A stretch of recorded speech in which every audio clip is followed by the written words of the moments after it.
Good evening, everyone. Welcome to our book club Q&A. Tonight we're delving into Did You Hear What Eddie Gein Done?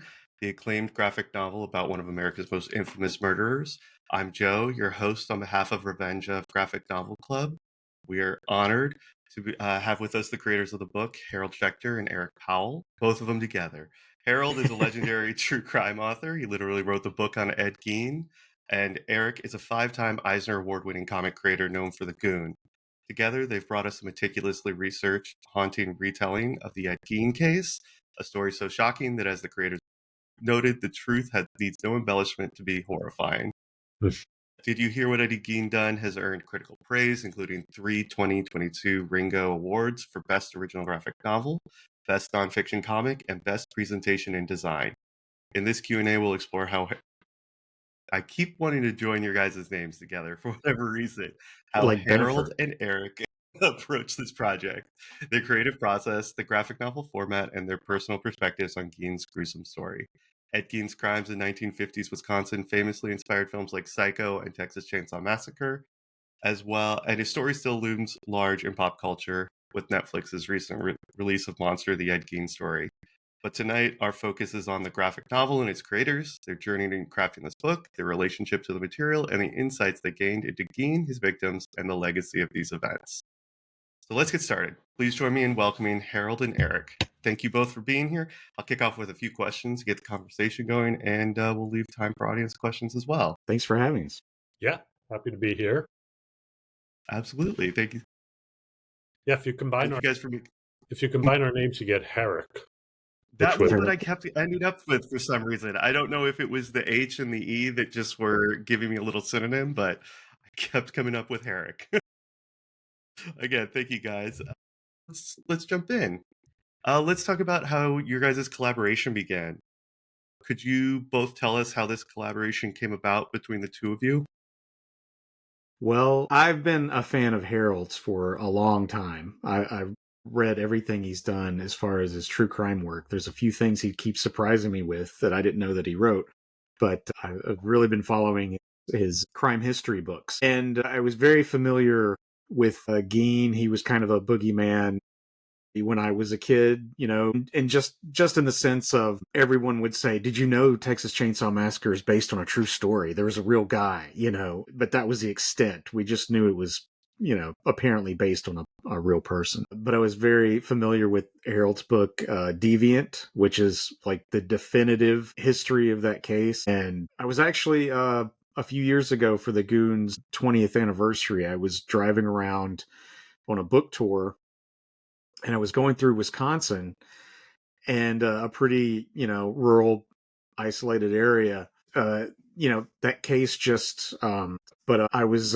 driving through a pretty rural area of Wisconsin, and I was thinking about Harold's book and the Gein story, and had the thought, like, it would be pretty interesting to do a graphic novel based purely on his isolation and how that contributed to what happened. And then I thought about it for a little while and was like, well, if I did a graphic novel, all I would be doing is ripping off Harold's book, because there's no, it's the, the best source of information. I couldn't think of any other way to do it than to just, I would be stealing too much from his book. So I kind of like, well, I guess that'll never happen. But the idea kept sticking around, and I thought, well, maybe, Harold wrote it in the 80s. Maybe he's come across some new information or something, and maybe he has something more to, to say about it now that some time has gone by. And I thought, I'll take a shot and try to reach out and see if he would be interested in maybe collaborating on a graphic novel. And I found his agent and wrote him, and didn't think anything was going to come of it. But lo and behold, Harold is a huge comics fan, and was familiar with my work and was pretty enthusiastic about doing a collaboration. Yeah. And by the way, one thing that everybody should know, Eric, of course, did the amazing artwork, but he also co-wrote the graphic novel because he's an amazing writer, as well as, in my opinion, the greatest comic book artist of our time. So, yeah, I mean, Harold's biased. when Eric reached out, I was very, very thrilled. As he said, lifelong comic book fan. I actually had an amazing collection of Silver Age Marvel comics, which I don't like to talk about because I had to sell them to pay for my first divorce. But anyway, so yeah, I was thrilled and delighted at the prospect of doing this graphic novel. And we've since done another one, a graphic novel about Dr. Frederick Wortham called Dr. Worthless. And we are currently working on a third. So, to speak also to one of the things Eric had mentioned about your work, Harold, you wrote The Deviant in 1989. Was there things to re-examine and re-evaluate, 30 plus years down the line? Well, I was actually writing it probably in 87. It was published in 89. So, I mean, the one thing, is based on a lot of deep research. I went to Wisconsin, I went to Plainfield, spoke to people who had known Gein very well, neighbors of his, spoke to the trial judge who presided at his trial, spoke to psychiatrists who had treated him. But when I wrote the book, back then, true crime was regarded as kind of a sub-literary genre. And nobody was really writing historical true crime, mostly because the big New York City publishers didn't think anybody was interested in reading that stuff. So, when I wrote Deviant, although it's very, very carefully researched, I also felt that I was writing, what's now called creative nonfiction. Truman Capote's In Cold Blood was my model. Capote called his book a nonfiction novel. And there were things in it that he embellished. I mean, as it turns out, scholars have shown that there are things he completely made up, like the ending of the novel. So the credo that I was working with came from the last line of the first chapter of Ken Kesey's One Flew Over the Cuckoo's Nest, in which the big chief says, "It's the truth even if it didn't happen." Because there were certain scenes, like Ed with his mother, that there, except for Ed's confession, there wasn't a lot of material. So I dramatized some of that stuff. Mm-hmm. Some of it has ended up in the new Netflix series. All the stuff about Elsa Koch, for example. There's no real, we know Ed read all those men's magazines about, which featured hot Nazi babes, with guys and stuff, but we don't know specifically that he knew about Elsa Koch. But I just put her name in. So, one thing I would do differently now, because I now consider myself not a true crime writer, than a crime historian. And at some point, I really started footnoting my books, not using anything in the books that I wasn't able to cite a specific primary source for. So that's the only thing I would do differently. Although, again, the book is a very, very, on the whole, very, very accurate and detailed and deeply researched telling of the Gein story. Yeah, I always thought those segments of the book were pretty obviously, because there's even a change in the writing style a little bit for when you're going from like the documented segments, and then the stuff that's going on in the farmhouse, which is impossible to know. Yeah. So I never read Deviant and thought, like, I thought there was a clear distinction between the case and the dramatic segments. Yeah, but there's little I've learned about Gein, in the intervening, what is it now, almost 40 years of that differentiates. So except for stuff in the new Netflix series, there's a lot I didn't know because they made it all up. Speaking to the way that you guys are co-wrote and co-created this graphic novel together, what is the creative process for something like that when two writers come together from kind of different, especially different mediums? What was your guys' process for collaborating and creating this final product? Well, the way we've kind of been working is, well, not kind of, the way we have been working is Harold does a very detailed outline. And, well, first we discuss the approach of the the book, the project, and then Harold puts together a very detailed outline, and then I take that outline and turn it into a comic format. Yeah, well, And then we Deviant is a little different from our second book and the one we're working on now because, the text obviously existed. So with the Dr. Worthless book, yes, as Eric said, we discussed the approach. I did a very detailed outline. We did a lot of research together. We both went to Washington, D.C. and researched Frederick Wortham's papers in the Library of Congress.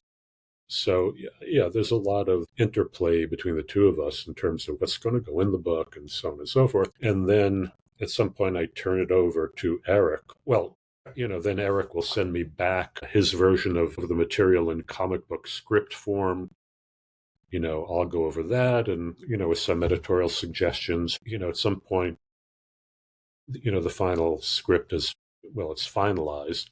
And then Eric takes over and does all the artwork.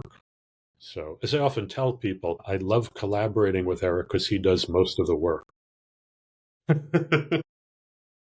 Well, then maybe we could also speak to one of the things that really stood out, at least for me in this, was there were like two moments where you very clearly, I don't want to say it was a jump scare, but it is such a switch in tone from style of a page to the next that it gives you kind of an immediate jump, which I don't think happens that often in comics.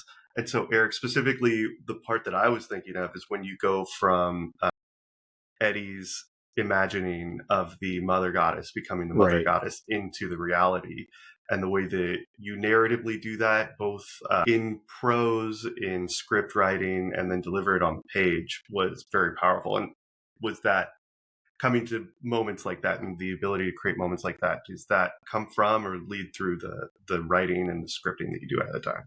Well, I mean, the most important way to execute that is the page turn. If it's on a facing page, it's going to ruin the impact of it. So you have to make sure it's on a page turn. But that was a new concept that Harold had with the whole aspect of how Gein was kind of worshiping his mother and his fixation with her. But yeah, I knew I wanted to do something in the book because one of the creepiest aspects of his telling of his story is when he talks about kind of prancing around outside his farmhouse wearing his paraphernalia. Just that visualizing that is kind of terrifying. If you're a person with an overactive imagination, if you just, came across that, how gruesome it would be and terrifying. So I wanted that to be in the book in some kind of impactful way. And I kind of, combined it with, Harold's this new concept that he had. And yeah, I just felt that would be a great bookend to that segment of Eddie having this kind of fantasy, bringing in the pulp magazine reading that he did, and the way that he kind of fantasized about himself, just cap that with that moment. Yeah. Yeah, actually, speaking of which, that was one idea that I did develop subsequent to writing the book. I'd come to think that, the horrific conditions of Ed's life had kind of opened some kind of crack in his psyche, and all of this archaic ritualistic stuff somehow poured out. And, what he was doing was creating like these Aztec rituals of flaying victims and dressing in their skins and so on. So for the graphic novel, we invented, I guess, a female professor of, I can't forget what, comparative mythology or something, who's interviewed and puts this theory forward. I also want to commend the calling out. You mentioned the annotation, and I thought that the annotation page at the end was very helpful in distinguishing, it was great to be able to see behind the veil a little bit on what parts were reality that was research versus. Unlike other versions of this telling of this story, we wanted people to know which parts we embellished. Harold, actually, even speaking to, I didn't realize you had such a deep history with comics, but you've said before in an interview with Daily Dead interview that you thought the graphic novel medium was perfect for Ed Gein's mindset. Could you elaborate a little bit on that? Well, I don't actually recall that interview, but No problem. I mean, it's so, the story, as Eric's artwork has shown, although I'm not sure many other artists would be able to, well, I'm sure there are no other artists who would be able to do what Eric did. There are so many visual components to it that, it seems like, ripe material for graphic novel treatment. Yeah, absolutely. And then Eric, that isolation back into this style of graphic novel felt, I mean, there's panels where you have just the house on one page juxtaposed with the wind blowing over the Wisconsin empty farm fields. When it comes to developing your style and taking your style from the Goon into something like Ed Gein, how do you delete things or, elements or action in order to create that feeling of isolation? I don't know. A lot of creative choices I make are just by instinct, and it's like what what makes me feel. What do I draw to make this feel lonely? It's just kind of tapping into your own um, emotions a little bit when it comes to depicting something visually. As far as changing up the style from, say, something like the Goon, for the most part my entire career I've not stuck with a style, as far as like rendering. My style of drawing, no matter how I render the image, is always going to be there to a certain extent. But whether I'm using pencil or ink or whatever, or I definitely tried to lean a little bit into a newspaper vibe with the Gein book. Not that I was trying to draw images that look like they were newspaper photos, but goes into the whole reason we chose to print it in black and white, because all of the reference material I was looking at or had ever seen were black and white photos from newspapers or Life magazine or whatever, and it just seemed completely wrong to put color on it. Mm-hmm. It ended up looking amazing. Just my Thanks. little juxtapose there. I think the next thing that we talked about quite a bit actually in our group was how to balance. And Harold, you have a lot more careers experience of this. How you balance the reality for people, the tragedy of a moment, with speaking to that true crime, that speculative history novel.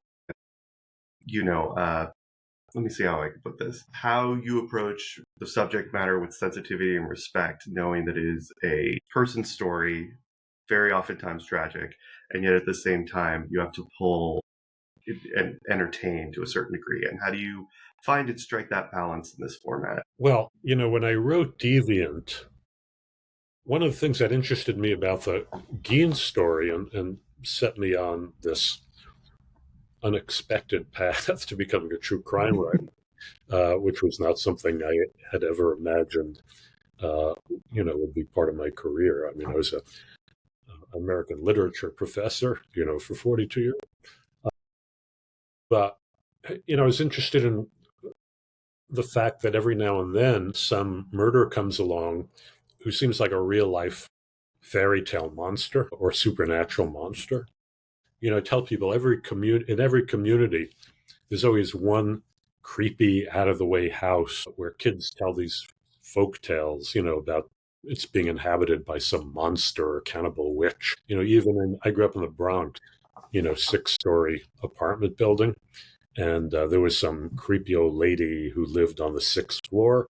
And we used to tell all these stories about her being this hag and stuff. And, she just turned out to be this cat lady or whatever. That's very, very common. You see it in Kill a Mockingbird with Boo Radley.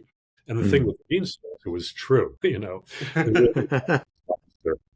living off the beaten path. So what I was trying to do, I assembled thousands of pages of documents, newspapers, psychiatric reports, legal documents. And my task as a writer was to transform that material into some kind of hopefully page-turning narrative. So, I was deliberately trying to tell the story in a way. I consciously was thinking of how I would edit it if it were a movie. Mm-hmm. What scene would I cut to? What point of view would I cut to? But always in the forefront was the character of Gein, who, unlike, for example, in contrast to, for example, the Netflix series, Gein was not a serial killer. I mean, he did murder 2 women, but the term serial killer was specifically coined to describe people like John Wayne Gacy and Edmund Kemper and Ted Bundy, extreme sexual sadists who derive their pleasure from abducting and torturing and then murdering victims, which was not Gein. Gein basically was a grave robber who was just trying to bring back his mother in some way. And then when he ran out of suitable corpses in the local graveyards, he had to make them. He just executed these women very swiftly. So, in that sense, there's something, I was trying to capture that aspect of Gein's personality. Mm-hmm. But the other thing was, I deliberately avoided sensationalizing the case, which I've done, I think, in all my books, because the facts themselves are so sensational. They don't need to be pumped up or, exaggerated with purple prose or whatever. So, yeah, I was just telling the story. Most of Gein's victims were dead to begin with, so there wasn't really any issue in terms of upsetting survivors, descendants, really. Although, the people in Plainfield were still pretty sensitive about the whole thing when I researched there. Really? Yeah. But, I humanized the 2 victims, Bernice Warden and Mary Hogan, as much as I could, given the limited amount of material there was for them. So, yeah, I don't know if that answers your question. Yeah, I think so. It speaks to the sensitivity and your attention to those sentiments. I think that's a very, very good way to handle it. Thank you. I think we just got. I mean, there is the larger elephant in the room of kind of the liberties that people have taken with the Ed Gein story, especially lately with the Netflix series.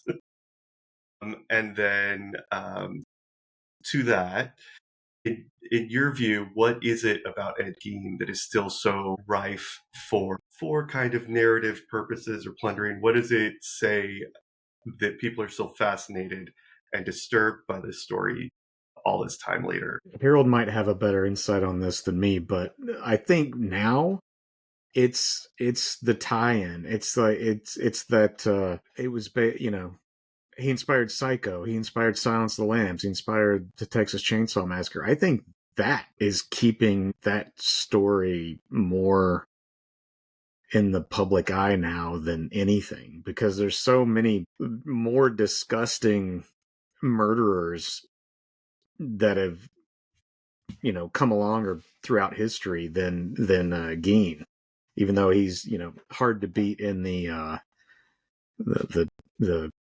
what he did with the corpses. Well, my own take on it is, that Gein, this goes back a little bit to what I was saying earlier. Gein has become a mythic monster. Again, as an academic, I was always very interested. I mean, I was teaching 19th century Gothic literature. I taught for many years a course called Myth and Archetype. Why we need stories about monsters from a very early age. This is why, when I wrote Deviant, as I think I might have said, I thought I was inventing a new literary genre. I didn't think it was true crime. I thought of it as true horror. And because of the nature of Gein's crimes, the ghoulishness of them, and so on, he pretty immediately entered into local folklore. Kids in Wisconsin, I mean, parents would threaten their kids, you don't behave, I'm going to let Ed Gein come after you, stuff like that. So, he's entered that sort of pantheon of mythic American monsters. And in that sense, I think, he will remain an important cultural figure. I mean, to some extent, there are these mythic bad men like Jesse James and Billy the Kid, who, by the way, were much more psycho killers than Ed Gein was. And, people are constantly telling stories about them and reinventing stories about them, most of which deviate as much from the historical truth as this Netflix series does. But that's what happens with mythic figures. Having completed the graphic novel, now since this is your second time also for you, Harold, and first time for Eric, what do you hope readers take away from this story? Having now an opportunity to reach kind of a new audience in graphic novel form, are there any insights or lessons? Or I think you're talking to the American monster, the American myth might be part of that. But is there anything that any statement that you would want to leave with a reader having completed this? I don't think I had any statement to be made there. I think our book just is an examination of the effect that this story had on America and on, as Harold was saying, how it's become, mythic. I guess the message is, if you're living alone with your mother and she died, try to dig up corpses of women who remind you of her and bring them home. Try to recreate her body. So it's kind of a message.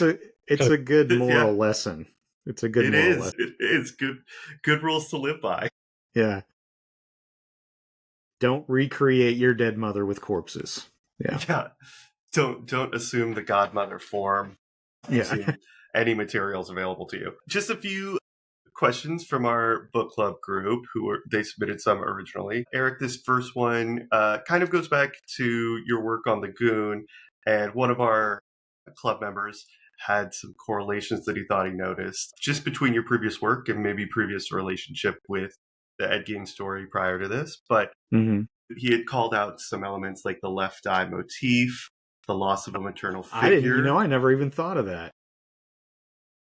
That was the left eye motif, the loss of a maternal figure, even the zombie priest human face hat.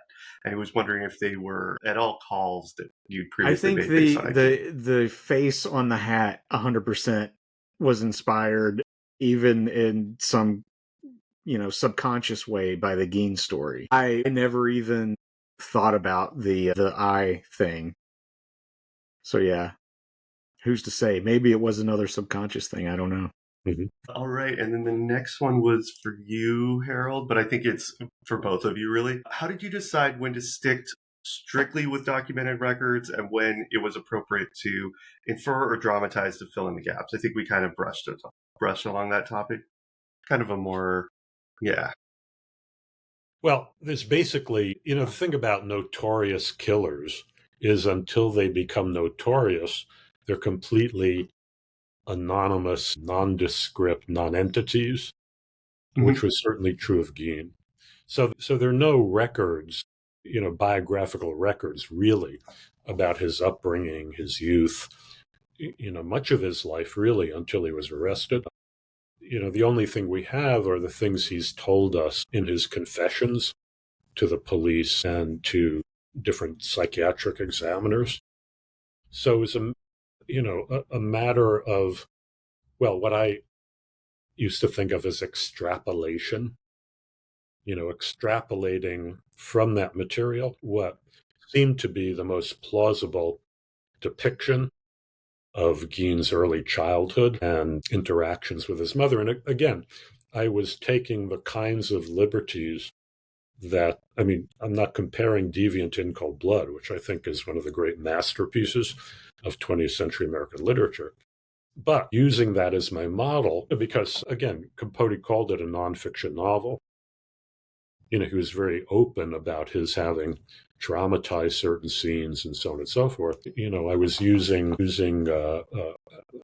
sort of claiming that freedom to create those scenes. Once, the horrors of Gein's atrocities were discovered, then there was a lot of documented material. So at that point, really, mostly I would say what was embellished appears in the first chapters of the novel, where we see Ed Gein, his interactions with his mother's treatment of him, There's one chapter that I'm actually very proud of. I switched to the first person tense in the book, describing an evening in Ed Gein's home.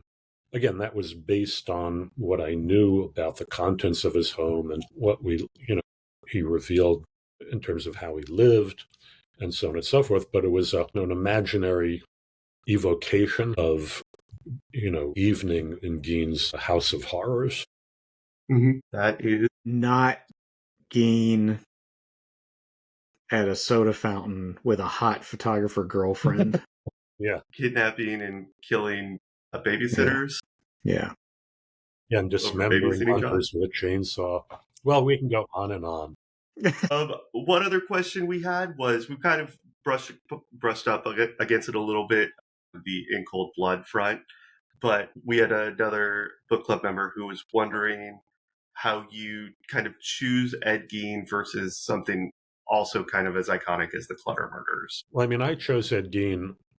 I tell people, for 42 years, my day job was a professor of American literature at a college here in New York City. And in order to supplement my meager academic salary, I started writing different kinds of commercial books. And I was writing a book about the movies. I just gave a copy to Eric recently. Mm-hmm.